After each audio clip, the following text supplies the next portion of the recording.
नमस्कार मित्रांनो. तर आजच्या या व्हिडिओच्या माध्यमातून आपण पवित्र पोर्टलविषयी अत्यंत महत्त्वाची माहिती पाहणार आहोत. तर तुम्ही हा व्हिडिओ अत्यंत व्यवस्थितपणे आणि स्किप न करता शेवटपर्यंत बघा. तसेच हा व्हिडिओ जास्तीत जास्त तुमच्या मित्रांपर्यंत शेअर करा की ज्या विद्यार्थ्यांना अडचणी आहेत त्या विद्यार्थ्यांपर्यंत ही माहिती पोहोचू द्या. त्याच्यानंतर ज्या काही तुमच्या अडचणी असतील त्या अडचणी देखील कमेंट बॉक्समध्ये कमेंट करा आणि त्यानंतर चॅनलला देखील सबस्क्राईब करा. कारण वेळोवेळी तुम्हाला ज्या नवीन अपडेट्स आहेत त्या नवीन अपडेट्स तुमच्यापर्यंत शिक्षक भरतीच्या पोचतील. त्याच्यामध्ये पहिला मुद्दा असा आहे की कोणते टॅब उपलब्ध आहेत आणि कोणती माहिती एडिट करता येईल. याच्यामध्ये तुमची जन्मतारीख, त्याच्यानंतर तुमचं नाव आणि जे मेल फिमेल आहे ते या ठिकाणी एडिट करता येणार नाही. त्याच्यामध्ये बाकीची जी सर्व माहिती आहे ती सर्व माहिती या ठिकाणी पवित्र पोर्टलवरती एडिट करता येईल. तुमचं कास्ट असेल, तुमची बाकीची जी माहिती आहे ती बाकीची सर्व माहिती तुम्हाला या ठिकाणी व्यवस्थित पद्धतीनं भरता येईल. त्याच्यानंतर माध्यमाचा जो विषय आहे तो माध्यमाचा विषय देखील या ठिकाणी बराच चर्चेला आलेला आहे. त्याच्यामध्ये माध्यम कोणतं टाकायचं किंवा काय टाकायचं हा देखील संभ्रम या ठिकाणी विद्यार्थ्यांच्या मनात निर्माण झालेला आहे. त्याच्यामध्ये तुमचं जर पूर्ण शिक्षण त्या माध्यमातून झालेलं असेल तर तुम्ही त्या ठिकाणी ते माध्यम चॉईस करायचं आहे. याच्यामध्ये तुमचं जर उर्दू माध्यमातून संपूर्ण शिक्षण झालेलं असेल तर त्या ठिकाणी तुम्ही उर्दू टाकायचं आहे. संपूर्ण माध्यम जर तुमचं हिंदी माध्यमातून शिक्षण झालेलं असेल तर त्या ठिकाणी तुम्ही हिंदी माध्यम चॉईस करायचं आहे. त्याच्यानंतर 12वी सायन्सबाबतचा विद्यार्थ्यांचा प्रश्न होतो. आता 12वी सायन्स वेगवेगळ्या माध्यमातून झालेलं आहे. त्याच्यामध्ये हिंदीमधून 12वी सायन्स झालेला आहे, कन्नडमधून झालेला आहे, उर्दूमधून झालेला आहे, असं वेगवेगळ्या माध्यमातून 12वी सायन्स झालेलं आहे. तर त्या विद्यार्थ्यांनी त्यांचं ते माध्यम आहे त्यानुसार ते चॉईस करायचं आहे. 12वी सायन्स महाराष्ट्र बोर्डाचं जे आहे ते मराठी आहे त्या ठिकाणी ते मराठी चॉईस करायचं आहे. ज्यांचं उर्दू आहे त्या ठिकाणी उर्दू चॉईस करायचं आहे आणि ज्यांचं इतर आहे त्यांनी ते इतर माध्यम चॉईस करायचं आहे, हिंदी किंवा उर्दू किंवा इतर जे असेल ते.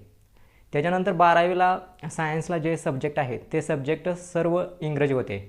परंतु तुमचं अगोदरचं जे शिक्षण आहे ते शिक्षण जर 10वीपर्यंतचं किंवा मराठी माध्यमाचं असेल तर त्या ठिकाणी तुम्ही मराठी माध्यम चॉईस करायचं आहे. तुमचं BAचं फायनल इयरचं सर्व सब्जेक्ट जरी इंग्रजी असेल आणि अगोदरचं जर शिक्षण तुमचं जे आहे ते शिक्षण जर मराठी असेल तर त्या ठिकाणी तुम्ही BA जरी इंग्रजी सर्व सब्जेक्ट असतील, MAचे जर सर्व सब्जेक्ट इंग्रजी असतील तर तुम्ही माध्यम हे मराठीच या ठिकाणी चॉईस करायचं आहे.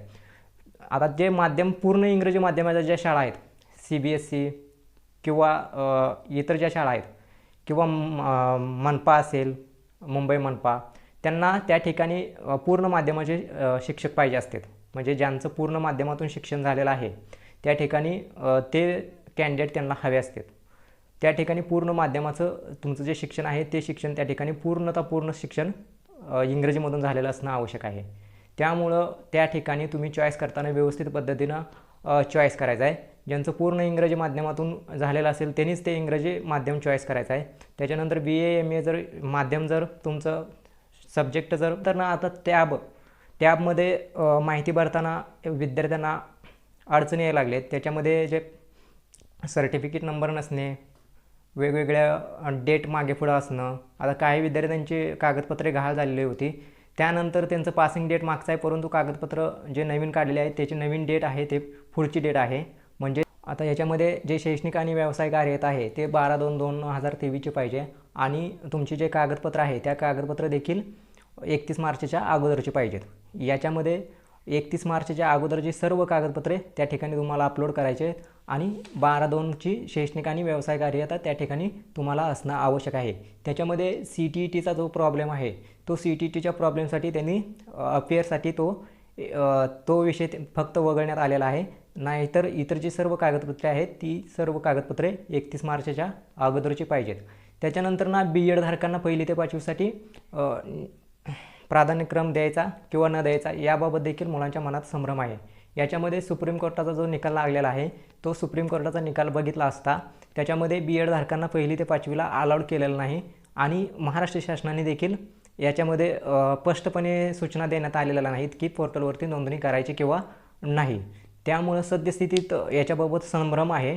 त्यामुळं मुलांनी काय करायचं आहे की एक 2-3 दिवस थांबायचं आहे आणि ज्यावेळी पोर्टलवरती सूचना येतील त्या सूचनांचं पालन करून व्यवस्थित पद्धतीनं आपला फॉर्म सर्टिफाय करायचा आहे. तसेच मित्रांनो, तुम्हाला ज्या काही समस्या किंवा अडचणी असतील त्या अडचणी जरूर कमेंट बॉक्समध्ये कमेंट करायचा आहे. आणि त्याच्यानंतरला जो इतर मुद्दे आहेत ते म्हणजे पोर्टलच्या समस्या आहेत. त्याच्यामध्ये फॉर्म सबमिट केल्यानंतर देखील फॉर्म परत ओपन होत नाही, मोबाईलवरतीच ओपन होतं, कॅम्प्युटरवरती ओपन होत नाही.